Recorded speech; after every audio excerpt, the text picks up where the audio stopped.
Hello नमस्कार दोस्तों, आशा है सब लोग ठीक होंगे। आज हम छोटा सा एक टॉपिक लेके आए हैं, उत्सर्जन। कि उत्सर्जन किसको कहते हैं, तो आपको बता दें, उत्सर्जन का मतलब होता है हमारे शरीर में अनेक क्रियाएं होती हैं जिनको उपापचय क्रिया बोला जाता है, और उन उपापचय क्रियाओं के फलस्वरूप हमारे शरीर में कुछ अपशिष्ट पदार्थ बनते हैं। तो हमारे शरीर से उन अपशिष्ट पदार्थों का बाहर निकालना ही उत्सर्जन कहलाता है। बात की जाए वो जिन अंगों के द्वारा वो पदार्थ अपशिष्ट पदार्थ निकलते हैं, उन अंगों को बोला जाता है उत्सर्जी अंग। जिन अंगों के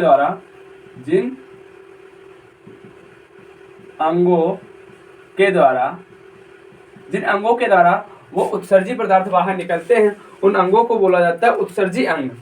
उनको क्या बोला जाता है? उत्सर्जी अंग।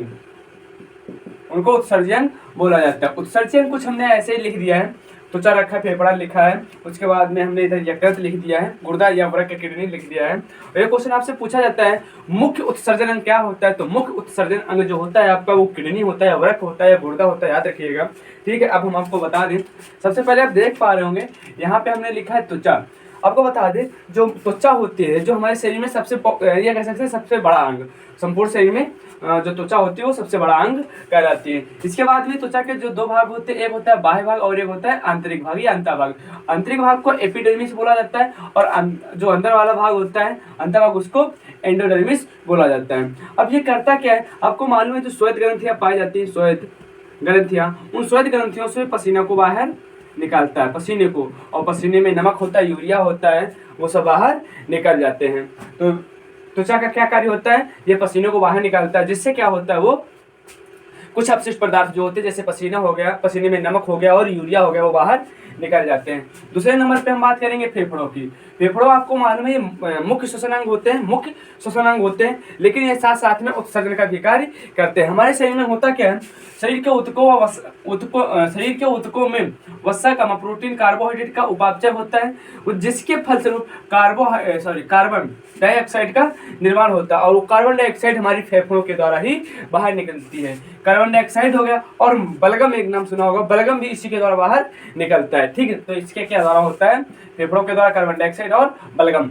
इसके बाद में हम आपको बता दें यकृत के बारे में। यकृत जो है हमारे शरीर की सबसे बड़ी ग्रंथि होती है, जिससे पित्तरस का स्राव होता है। और दूसरी बात की जाए, यकृत में होता क्या है, जो अमोनिया होता है खतरनाक होता है, अमोनिया को यूरिया या यूरिक अम्ल में बदल दिया जाता है। ठीक है, तो यकृत से आपको याद रखना है, यहाँ से क्या निकलता है, पित्तरस निकलता है, पित्तरस निकलता है, जो पित्ताशय में इसी के नीचे इकट्ठा होता है, और ये करता क्या है, अमोनिया को यूरिया में बदल देता है। ठीक है, अब इसके बाद में हम आएंगे मुख्य उत्सर्जी अंग पे, जिसको गुर्दा या किडनी या वृक्क बोला जाता है। इसका जो हमने इधर चित्र बना रखा है, ठीक है, आप यहाँ पे देख पा रहे होंगे, एक ये किडनी और एक ये किडनी, मतलब दो वृक्क होते हैं। अगर कोई पूछे कितने वृक्क होते हैं, तो दो वृक्क होते हैं। और एक बात हम आपको छोटी सी बताते चलते हैं कि बाई चांस अगर आपकी एक किडनी खराब होती है, तो आप एक किडनी भर भी जीवित रह सकते हैं। ये मत सोचिएगा अगर हमारी एक किडनी खराब हो गई है तो अब हम जीवित नहीं रहेंगे। आपको बता दें, अगर आपकी किडनी एक भी खराब है और एक सही है,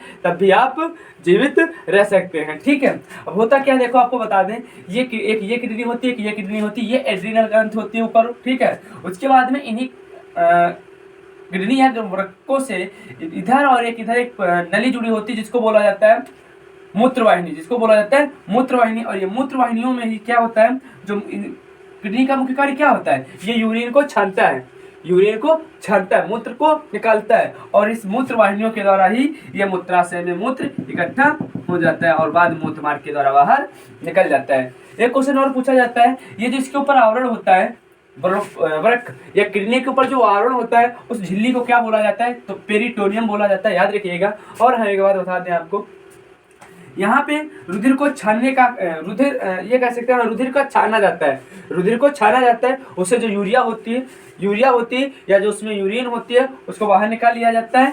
लेकिन यहाँ पे शुद्धिकरण नहीं होता है, यहाँ पे क्या होता है, रुधिर को छाना जाता है, केवल छानने का कार्य होता है। और रुधिर का बात की जाए शुद्धिकरण का कार्य कहाँ पे होता है, तो फेफड़ों में रुधिर का शुद्धिकरण होता है। दूसरी बात क्या, रक्त से यूरिया को छाना जाता है, ठीक है।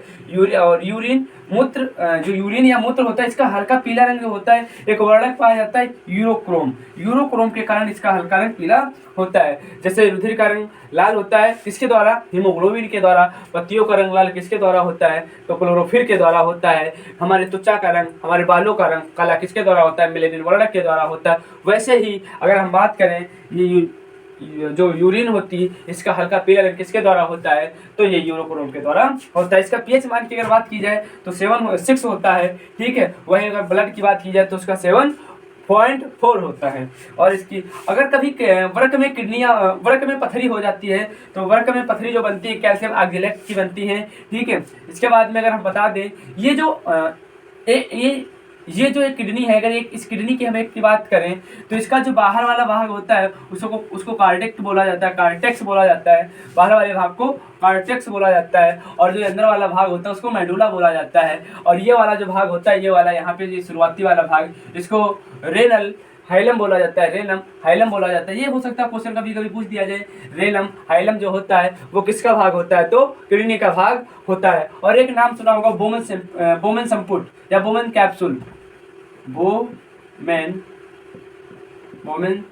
कैप्सूल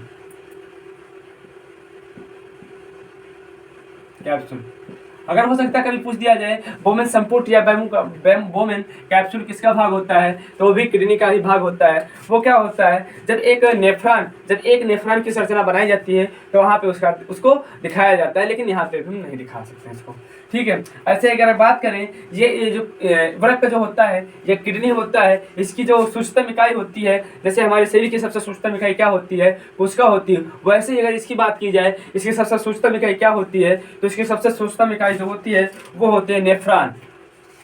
क्या होती है, नेफ्रॉन।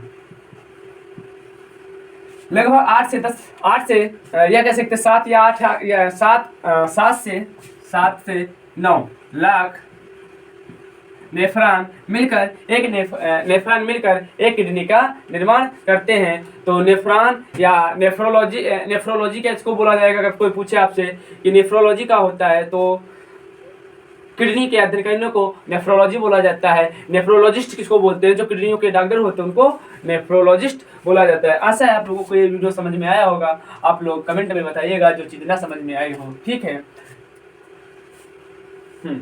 इतना ही बहुत है। आपको आशा है आपके समझ में आया होगा। एक क्वेश्चन हमने बता दिया जो यहाँ से बनते हैं। ज़्यादा लंबा वीडियो नहीं बनाते हैं, ज़्यादा लंबे वीडियो बनाने में लोग देखते नहीं, इसलिए हमने एक बार छोटा वीडियो बनाया है।